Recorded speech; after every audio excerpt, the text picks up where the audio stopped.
From the outside, Hays may seem like a typical Kansas town.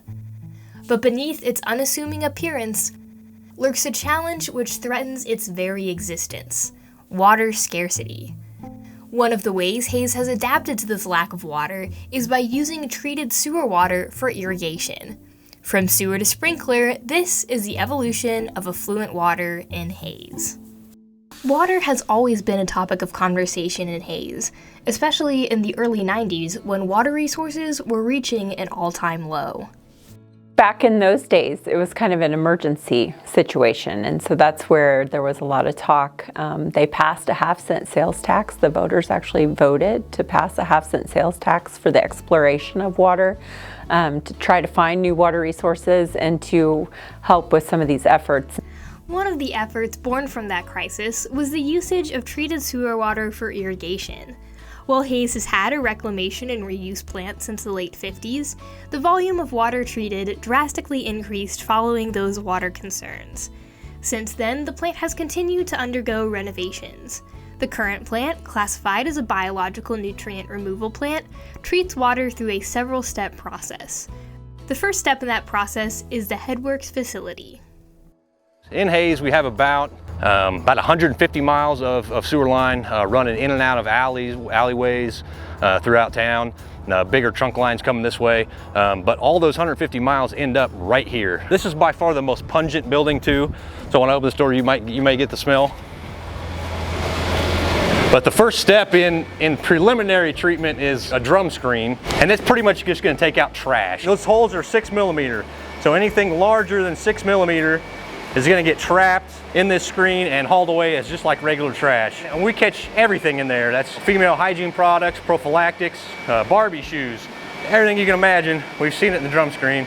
So after we've taken out all the floating kind of stuff that's trash, it doesn't need to be there, we've still got sand, we've still got coffee grounds, we've still got eggshells, we've still got certain things like that that are heavier than the water. They're going to sink to the bottom. We're going to pull that out and send it to the municipal waste, just like the other stuff. Not sightly for sure, or not beautiful, but a necessary evil.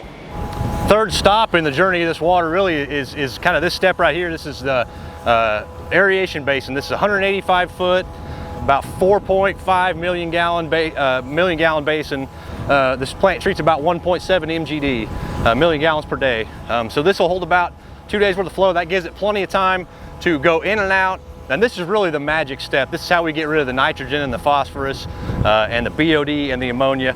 We're kind of tricking the bugs, the microorganisms in this thing. As they spin through here, we're just kind of putting them through different feeding and cycles as we go. Yeah, that's like I say, this is the magic step. This is where we're able to take that 20 to 25 part water that's 20 to 25 part total nitrogen and make that 3 or 4, just all by using these bugs.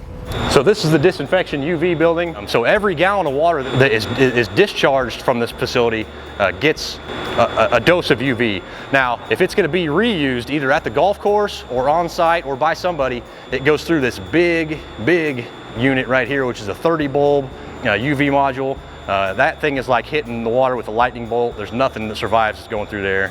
As you can see on the top pipe, that's where reuse water comes from. So every gallon that we've got coming in, we're going to take about a quarter of that and reuse it beneficially either here on site at the plant for washdown water or etc. Or we also have a bunch of irrigated sites too. They're irrigated with wastewater effluent. The Fort Hays Municipal Golf Course is one, the Bickel-Schmidt Sports Complex, Larks Park, the Dusty Glassman ball fields. So a lot of stuff around that 183 corridor is really all beneficially watered with reuse water. And again, Hays, has an interesting water history, and we couldn't really have a nice sports complex or a nice 18-hole golf course like that without the ability to have this plant to treat that water to its intended purpose, which is for irrigation. About 25% of treated water is reused for irrigation, and of that 25%, the majority ends up at the golf course pond. We use the reuse water out here at the golf course to water the golf course. Basically, the water is pumped from the pond through the pump house, and then it gets distributed out onto the golf course. There's also a line that goes down 183 bypass here to the complex, and it's fed through that. So It's a good way to water a golf course. We're in an area where we don't have a real good supply of water.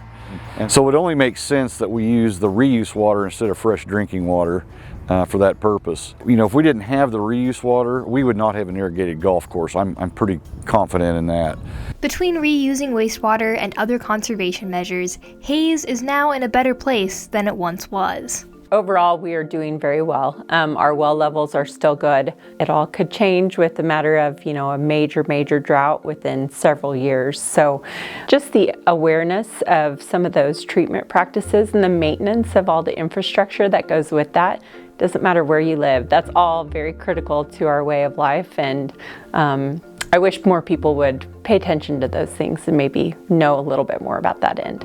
This is something that's needed highlighted for a long time. You know, it's a story that needs told in Hayes. It's not told enough, I don't think. Again, it's a program that Hayes and its residents should be proud of.